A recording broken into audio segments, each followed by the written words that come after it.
इस दुनिया में जब जब इंसान ने जुल्म किया तब तब अल्लाह ने अपने नबियों को भेजा। अल्लाह ने कुरान में कई नबियों के वाकयात को बयान किया है, जैसे कि हजरत मूसा या हजरत इब्राहिम का वाकया। इस ही कुरान में अल्लाह के एक नबी का बड़ा ही इंटरेस्टिंग वाकया है। इस नबी का नाम है हजरत नूह। हजरत नूह के इस वाकया का जिक्र सिर्फ कुरान में ही नहीं बल्कि तौरात, बाइबल और यहाँ तक कि हिंदू स्क्रिप्चर्स में भी इस किस्म के वाकया का जिक्र है, जिसके बारे में हम इस वीडियो में बात करेंगे। पहले इस किस्से को जानते हैं। Why do so many different cultures tell different variants of this kind of flood story? So that his offspring and his bloodlines could literally bring and carry on humanity. तो हजरत नूह अलैहिस्सलाम का जिक्र जो है हिंदुस्तान में जो इनके बड़े बड़े स्क्रिप्चर्स हैं उनके अंदर मौजूद है। सूरह नूह के अंदर आपको एक पैगंबर का दर्द नजर आएगा। हजरत आदम के इस दुनिया से गुजर जाने के कई साल बाद इस दुनिया में ऐसा वक्त आया जब लोग शिरक में मुब्तला हो गए। शैतान ने लोगों को बहकाकर बुतों की इबादत करने में लगा दिया। लोग शैतान की बातों में आकर इन मूर्तियों की इबादत करने लग गए। तब ही अल्लाह ने अपने नबी हजरत नूह को इनकी तरफ भेजा ताकि वो इन लोगों को सच सुना सकें और इन्हें इन झूठे खुदाओं से हटाकर एक अल्लाह की तरफ बुला सकें। हजरत नूह इन लोगों को अल्लाह की तरफ बुलाते और इन्हें इस यूनिवर्स के स्टार्स, मून, प्लैनेट्स, एनिमल्स के बारे में इल्म देते।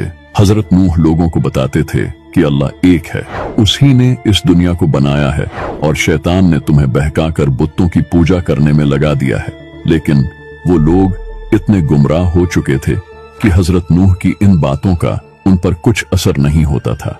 उल्टा वो लोग हजरत नूह को कहते थे, तुम तो हमें कहीं से नबी नहीं लगते, तुम तो हमारी ही तरह के एक आम इंसान हो। तो हजरत नूह ने कहा कि मैं तो अपने रब की तरफ से तुम्हें सच सुनाने आया हूँ ताकि तुम लोग सीधे रास्ते की तरफ आ जाओ। हजरत नूह लोगों को अल्लाह की तरफ बुलाते, लेकिन कोई इनकी बातों पर ईमान नहीं लाता था। हजरत नूह अलैहिस्सलाम 950 साल तक लोगों को अल्लाह की तरफ बुलाते रहे, लेकिन सिवाय कुछ लोगों की किसी ने ईमान नहीं लाया। हजरत नूह अलैहिस्सलाम 950 साल तक लोगों को अल्लाह की तरफ बुलाते रहे, लेकिन सिवाय कुछ लोगों की किसी ने ईमान नहीं लाया। तो इतने साल सब्र करने के बाद हजरत नूह ने अल्लाह से दुआ की, हे मेरे रब, जमीन पर काफिरों में से किसी को न छोड़ना। अगर तू इनको छोड़ देगा तो वो तेरे बंदों को गुमराह कर देंगे और उनसे बुतकार काफिरों के सिवा कोई पैदा नहीं होगा।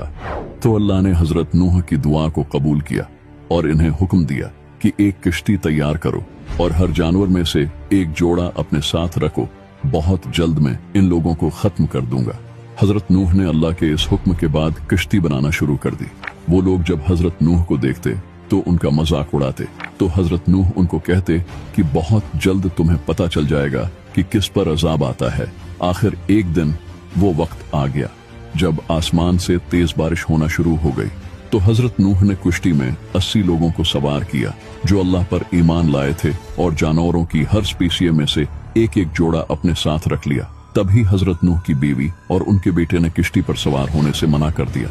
हजरत नूह के बेटे ने कहा कि मैं पहाड़ पर चला जाऊंगा जहां पानी नहीं पहुंच पाएगा। हजरत नूह ने कहा कि अल्लाह के इस अजाब से आज कोई नहीं बच सकता सिवाय उसके जिसे अल्लाह बचाना चाहे।